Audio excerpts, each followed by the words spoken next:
So hello, everyone. Oh, cool. So my name is Belmiro. I'm from CERN. And with this talk, I'd like to show you how we are running OpenStack at CERN.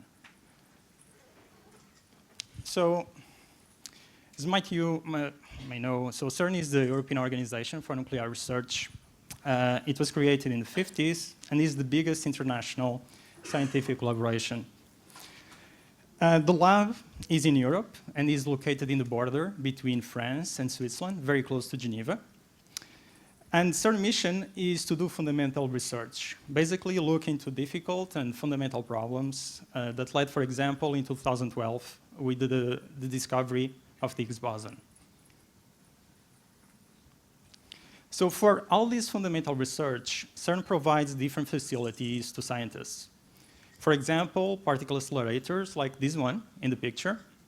This one is the Large Hadron Collider and is the biggest machine in the world. This is a ring with 27 kilometers in diameter. It crosses 2 countries and it is 100 meters in the ground. It accelerates 2 particle beams that travel near to the speed of light, and they collide in 4 different points where we have detectors to detect these collisions. Detectors like this one. So this one is the CMS, and these machines are huge. They can have up to 45 meters long, 25 meters in diameter, and they can weigh more than 12,000 tons. And all of this is 100 meters underground. So inside these detectors, particles of the 2 beams collide, generating even more particles. And a detector is basically a digital camera that takes 100 megapixel pictures, but 40 million times per second. This generates a lot of data. So, and with those pictures, we can have a representation of all the collision events. The analysis of this gives scientists clues about how particles interact and about the fundamental laws of nature.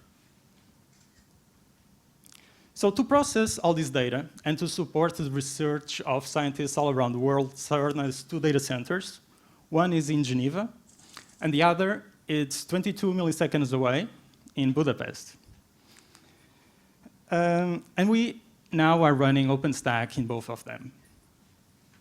So how big is the CERN cloud infrastructure? So today we have 5,000 compute nodes.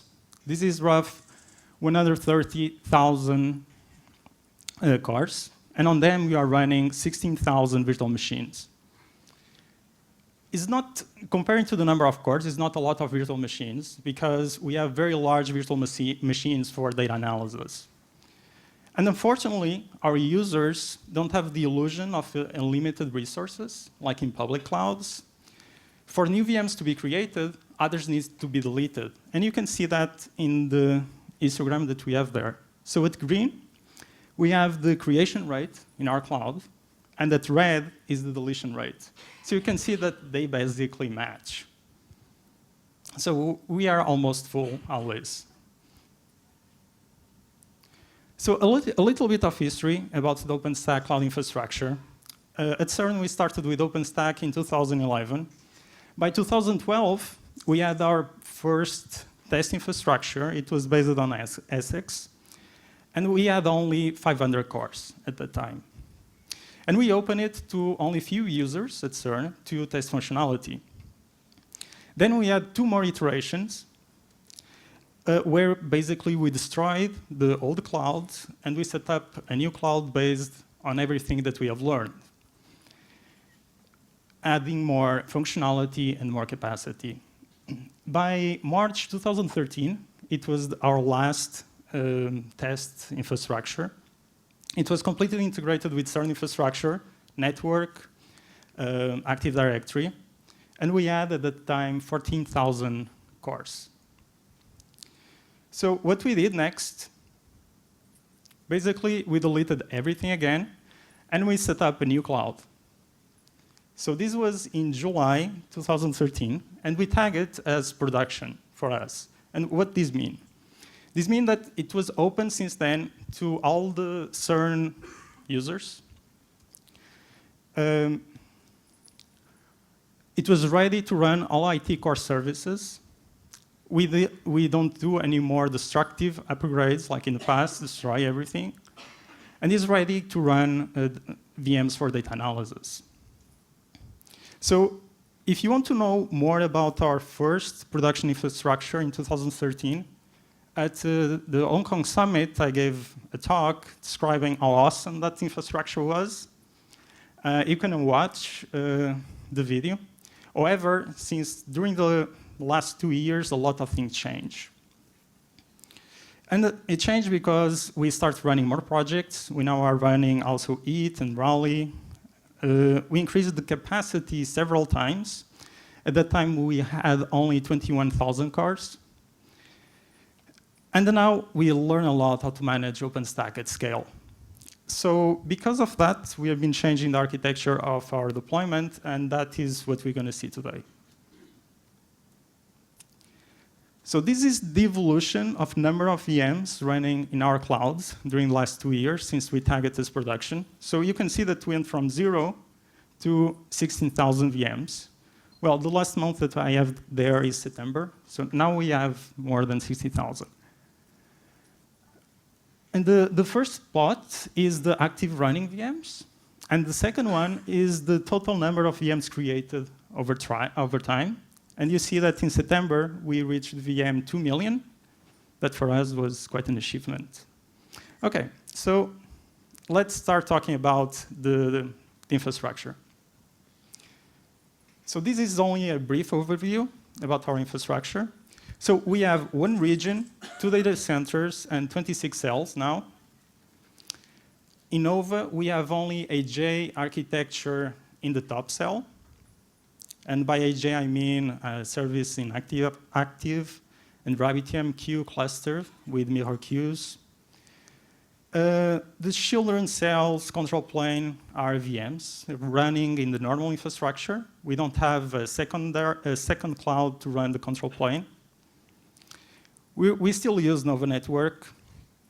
We run 2 different hypervisors, KVM and Hyper-V, 3 operating systems, SLC6, CC7, and Windows.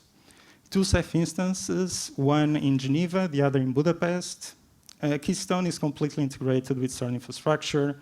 We run all these OpenStack projects now, and we deploy everything using the upstream Puppet modules and the RPMs from our DO community. OK, so let's go now through all of this. So what we have here is a representation of the CERN architecture. The big squares represent the 2 data centers that we have. In Geneva, we have a Ceph and a DB infrastructure there. We also run all the OpenStack projects in Geneva, Ceph, Keystone, Glance, Cinder, so on. We have the load balancers also in Geneva, the Nova top cell, and then a bunch of Nova compute cells. In Budapest, what we have is a Ceph and a DB infrastructure, and we only run there Nova compute cells, only that. So why are we running cells? When we start in 2013, running cells, it was a huge challenge. At that time, I only knew 2 other sites running cells. It was Rackspace and Nectar. But we knew that to move all the servers into OpenStack infrastructure, we needed to partition the cloud somehow. And at that time, we selected cells. Also because we wanted to offer only one endpoint to our users. Cells are completely transparent to users. Also, if something happens to one of the cells, only a small part of the infrastructure is affected. This means that we have a separation of the failure domain.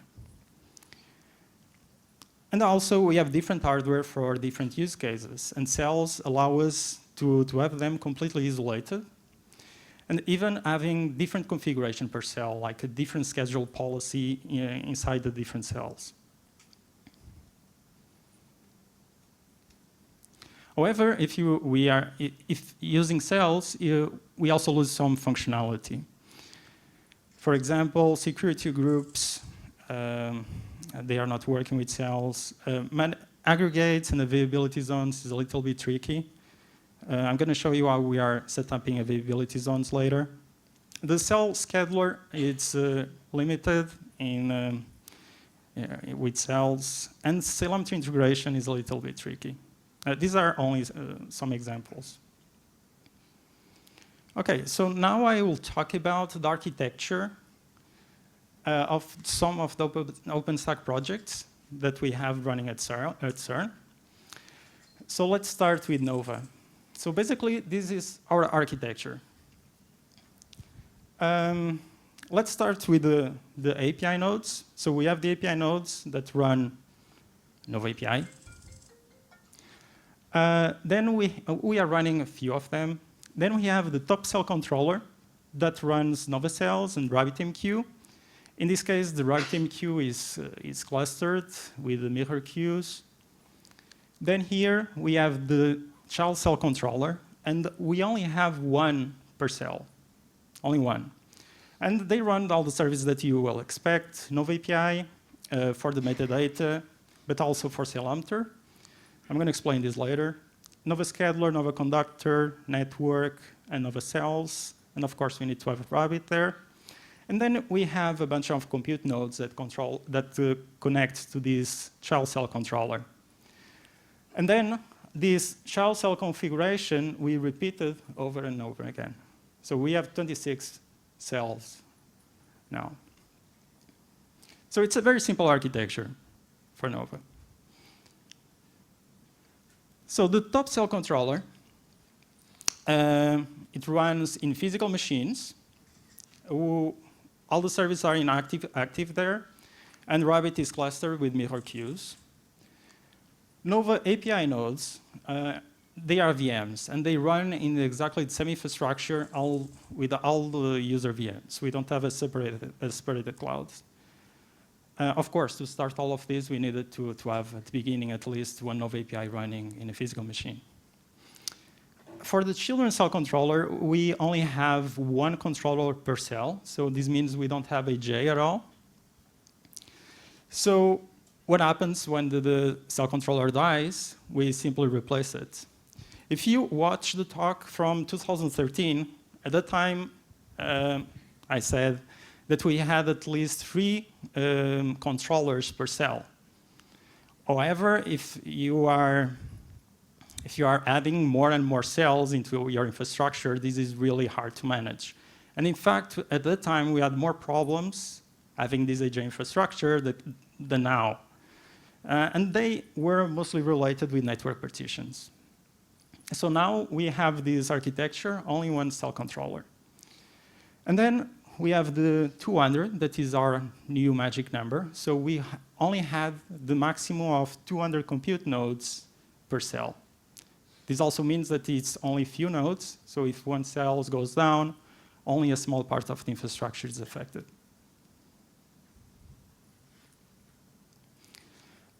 So how we schedule VMs through all these cells that we have? So we have 26 cells, and not all of them are the same, because they have a different hardware type, a different location, network configuration, hypervisor type. So we expose all these characteristics to the cell scheduler using cell capabilities. To use them, we developed a set of cell schedulers that explore these capabilities. All of this is available on GitHub. If you're interested, you can look into the code. And let's see some examples now. So some cells are dedicated to specific projects. So we need to manage which projects can have access to them. So for that, we consider 2 different sets of cells, what we call the default cells and the dedicated cells. So how this works? So let's see an example. So in Nova.conf, we define the default cells, in this case, cell A, B, C, and D. And as the dedicated cells, in this example, I have cell E for the project UID1, and contains also the project UID2. And cell F, I can only run the project UID3. So if I'm using the project UID 1, all my requests to create a new VM will go to cell E. However, if I'm running with the project UID 4 that is not in this dedicated list, it will go to one of the default cells, in this case A, B, or C. This is quite handy to have. Also, this solves one of the problems that we had in the past with cells, that was disabling a cell. Disabling a cell means, in this case, for removing it from the scheduler, but continue to do operations on it, like restart a VM, delete a VM. So it's completely transparent to the user. The users are not only able to boot new VMs in that cell. And for us now, to disable a cell is basically removing it from the list. So this filter that we use here, it's also available on GitHub. So in our infrastructure, we don't expose cells to the users. What we expose is availability zones. And we have 3 availability zones in each data center. Each cell, it's only one availability zone, but an availability zone can contain multiple cells. However, with the current cells implementation, it's not really straightforward to configure availability zones because the aggregates, they are not propagated to the other cells. So how we do it? So first, what we do basically is to create everything in the top cell. So we create the aggregate with the availability zone metadata in the top cell. Then we had all the Nova compute nodes in the top cell. We do a normal DB operation for this, adding all the nodes that we want. The API will not work for this because the service is not there. Then we need to create at least one fake service per availability zone. And it needs to be available because otherwise Nova will see this availability zone as disabled. And basically it's this. And then we use a cell scheduler filter to send a request to the right cell. We don't use aggregates at all in the children cells now.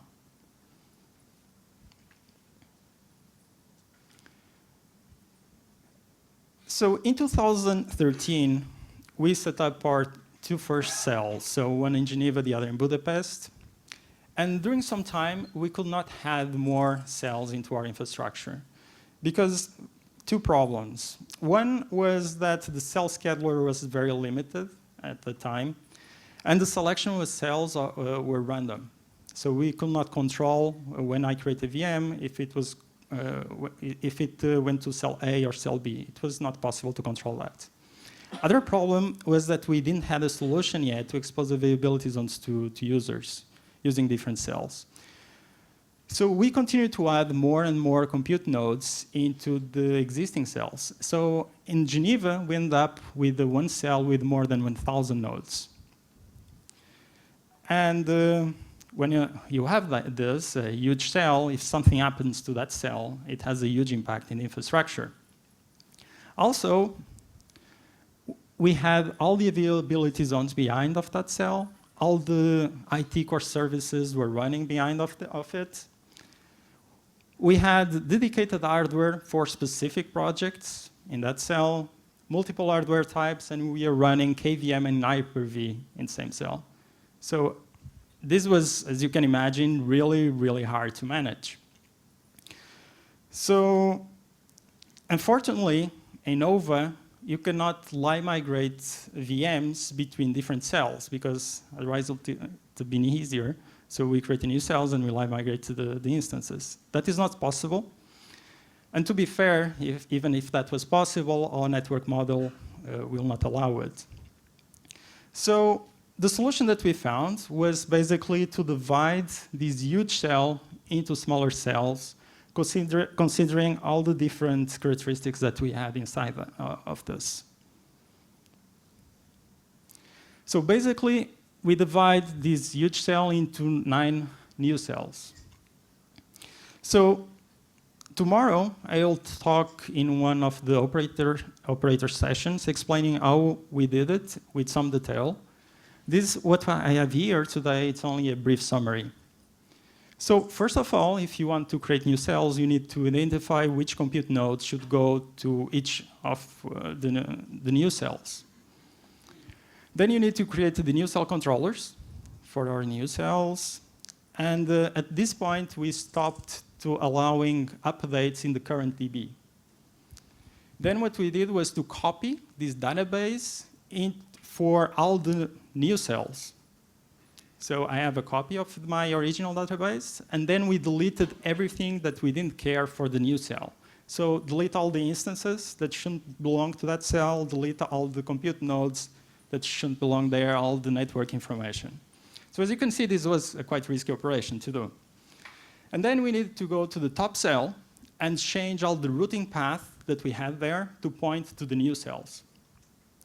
And at the end, we are quite successful doing this. So we divided that huge cell in 9 new cells, considering now the availability zones, machines that were dedicated to some projects. Now they have a dedicated cell.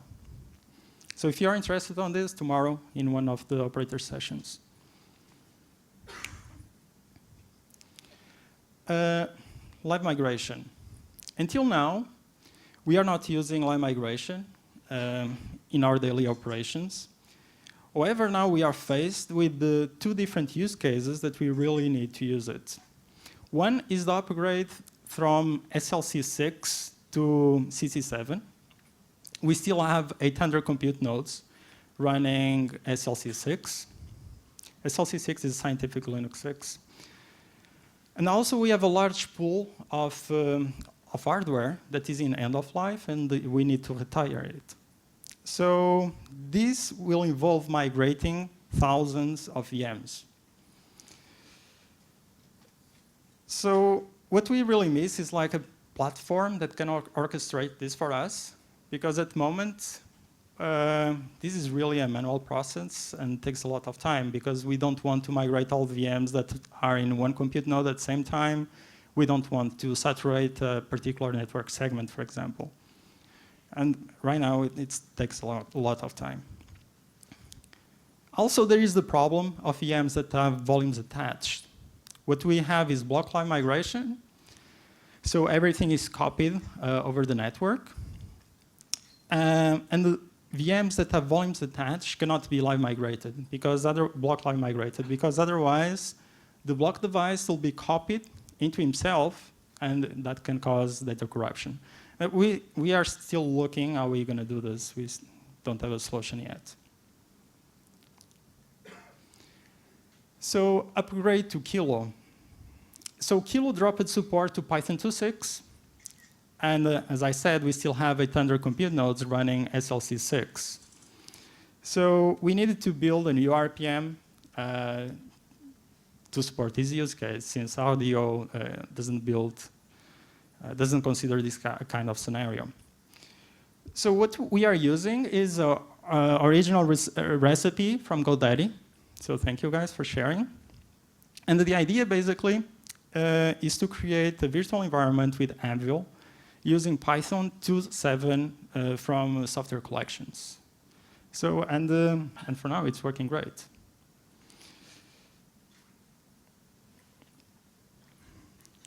We are still using Nova Network. Like every deployment, at CERN, we have a particular network configuration. So very briefly, the network is divided into several what we call network clusters that have several what we call IP services. Each compute node is associated to a network cluster, and the VMs running in that compute node can only have an IP from the network cluster associated to the compute node. So this is our model. If you are interested in this Etherpad, describes our network model, but also the network model of other clouds, different companies. So if you are interested, it's a very good point. So in order to use OpenStack with our network model, we needed to develop a driver for Nova Network.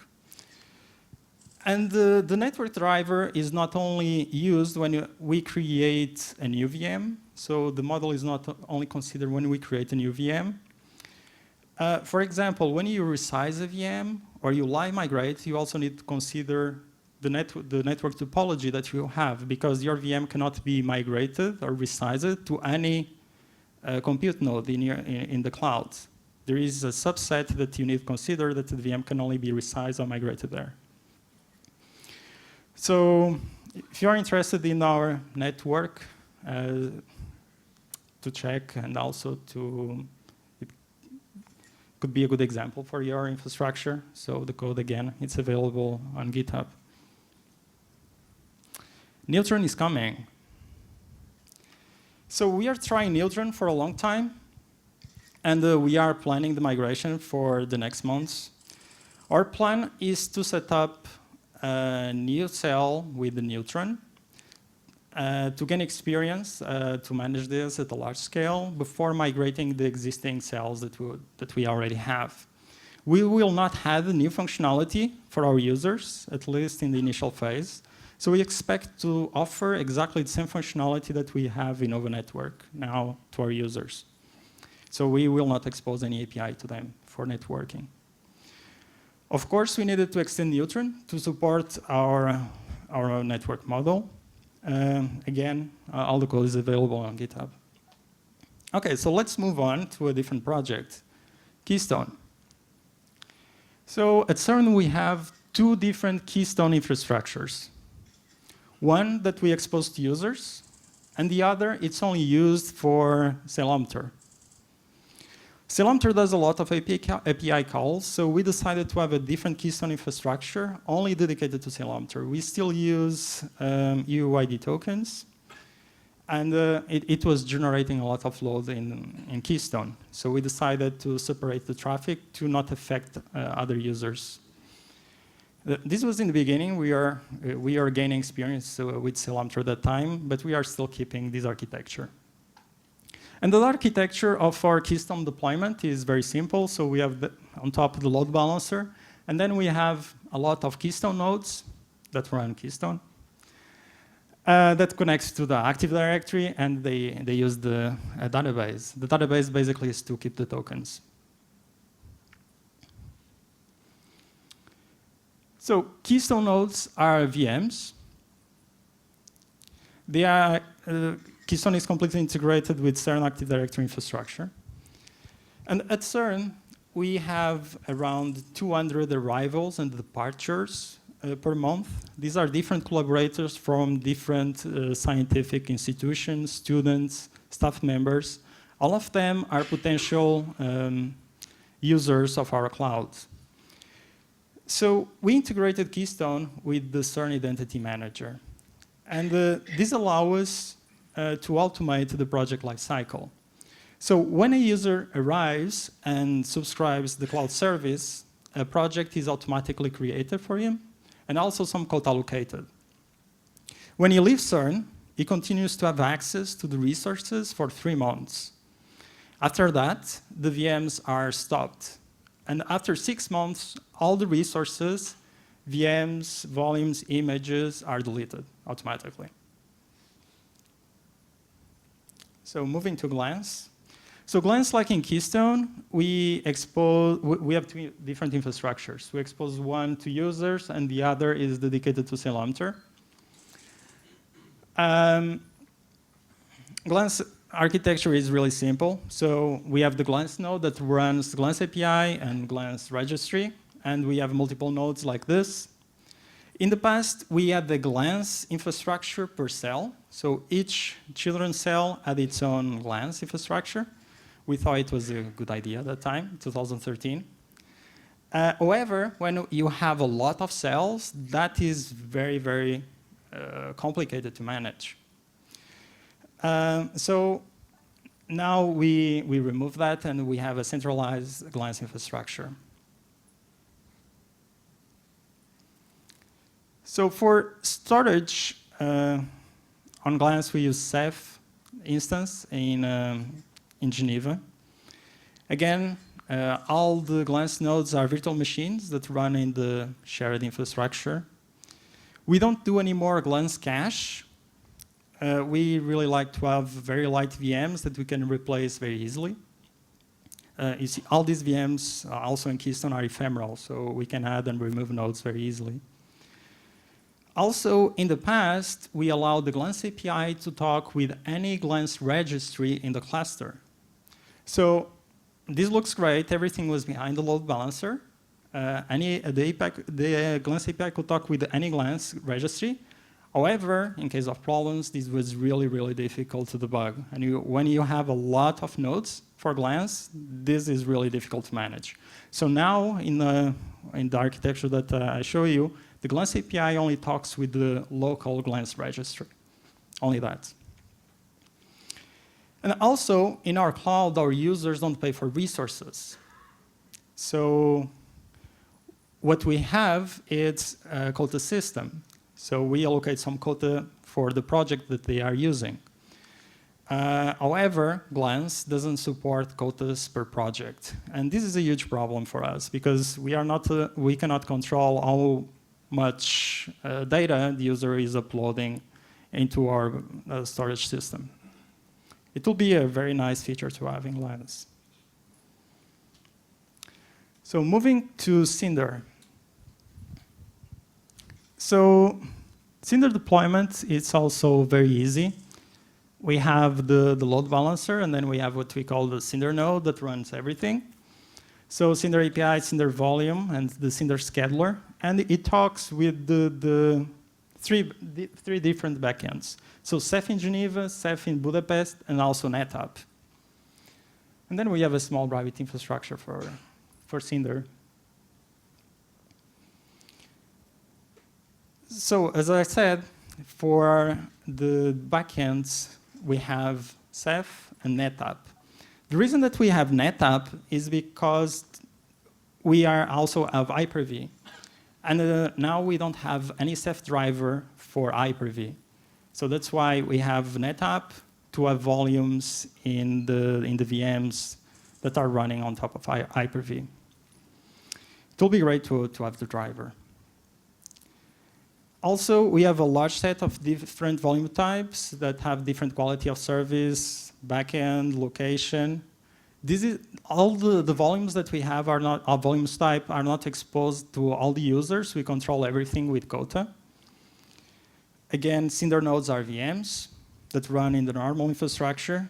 And one of the problems that we have with Cinder is that when the volume is created, the server, the Cinder volume that creates that volume is associated with it, and that is in the database. So we have all of these runners in VMs because we want an easy way to replace them, these nodes. But if we do that with Cinder, we also need to go through the database and change all the entries to point to the new server, which is really bad. So if you want to know more about our storage infrastructure, in Vancouver we gave a talk. The link of the video, it's here. And Selamter. So the architecture of Selamter doesn't look as easy like the others. In fact, what we have is two Selamter infrastructures at CERN. So on top, we have the Selamter infrastructure that we use to store all the notifications and all the samples that we use for accounting, and the users have access through the API to all this information. And in the bottom, we have the Selamter infrastructure that we use for alarming for it. Okay, so let's go through this. So I have the compute node. The Nova compute sends notifications. The notifications go through the cell RabbitTime queue. Those are consumed by the Selamter notification agent that published that in that central Selamter RabbitTime queue. And now that is a very important piece of the architecture, that central Selamter RabbitTime queue. So then all the notifications are consumed by the collector, and they are stored on HBase. In the past, we used MongoDB, but it was really hard to scale MongoDB to the numbers that we have today. So today we store more than 15 petabytes every 3 months of Selamter data. And we can only keep the data for 3 months. Then we have the Ceilometer compute agent that also runs on Nova Compute on the compute node that sends the samples via RPC to the central RabbitMQ now. Doesn't go through the cell RabbitMQ. And again, those samples are consumed by the collector and stored on HBase. And then we have the other infrastructure for Ceilometer that we use for alarming. What we do is to send also the CPU samples via UDP to the Ceilometer UDP collector, and that one stores everything on MongoDB. Because it's very few information, we keep everything in memory, and is very fast. The reason that we have two different infrastructures for Ceilometer is because when we start using it and enabling the alarming, the first one was really slow to query for alarming. It could take a few minutes, depending on the call that in the query that you do, to get an answer. So we decided to have a very small infrastructure for Ceilometer, where only we have is the CPU samples, and everything is in memory, and we only keep the data for a few hours. So it's extremely fast to query.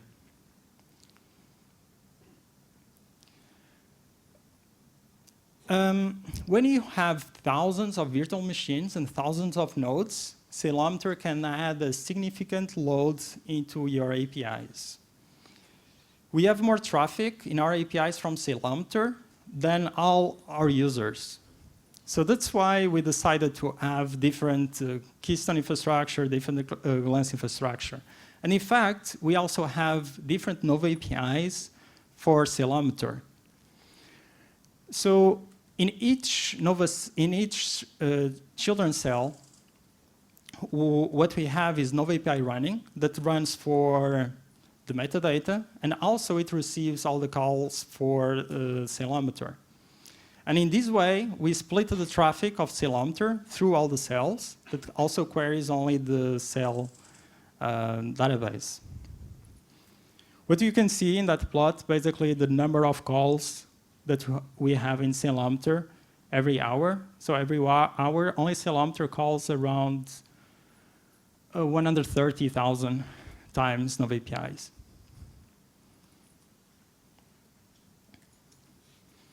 So in the past, Ceilometer used the cell RabbitMQ of each cell for the notifications and samples. Do you remember that I said that new RabbitMQ, that central one, was a very important piece now? And it is now because of this. So in the past, we used the RabbitMQ in the cell. However, when we had a slowdown on HBase in our storage system, the messages starts to piling up there because they were not consumed to be stored. So the RabbitMQ in the cells could be compromised of that, and we could compromise all the infrastructure because that Rabbit could be down, considering the number of messages that we had there. So in that histogram that we see there, this happened in this September, now with the new Rabbit. So we separated that Rabbit. The messages don't are piled up in the RabbitMQ in the child cell. They go to that central Rabbit. And if they pile up there, they will not affect the children cells. So that happened last September. And you can see that we had a problem on HBase. And you can see the messages queuing up. That time we had more than 15 million messages piling up there. And then when the problem was fixed, everything started to be consumed again. And this was completely outside of Nova infrastructure. So moving on, Raleigh. So we are investing some time in Raleigh during the last months. When we increase the number of cells, we also increase the challenge of keeping everything working. And we need to make sure that each individual cell is performing well before and after being in production. So we started using Raleigh, not only for benchmarking the infrastructure, but also for functional testing. So we have different scenarios to test the cells. We have tests every hour. And for example, the very simple test is to create and delete an instance. And then to have an historical view with Raleigh, we integrated with our Kibana infrastructure, and now we have these great heat maps where we see what is working and what failed over time. And also, we are interested how long it took each operation in the test. So you see in these plots, we can see this. So this is my last slide. So challenges for the next months. So we will increase the capacity to 200,000 cores by summer 2016. We need to live migrate thousands of VMs during the next months. So to upgrade the 800 compute nodes and to retire old servers. We want to move to Neutron. Also, we are working the federation with other institutes, scientific institutes, and we are looking into Magnum and container possibilities. So thank you so much.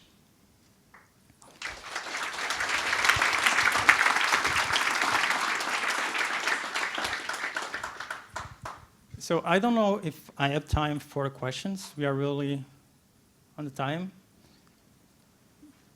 Okay. Anyway, I'll be around all week, so I think we have time for one question, at least. You have questions? Yes. It's better if you use the mic, because the session is being recorded.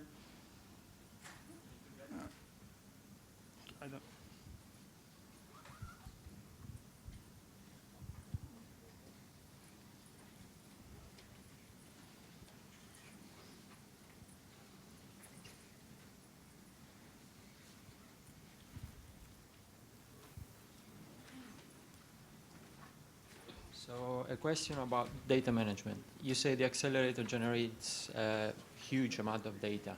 So yeah. What's the role of OpenStack and Ceph in data management? How does it cope with the bandwidth? And what bandwidth can you reach with your infrastructure? Thank you. Okay, so the storage system that we have for OpenStack is Ceph, but we only use that for block storage and the glance images.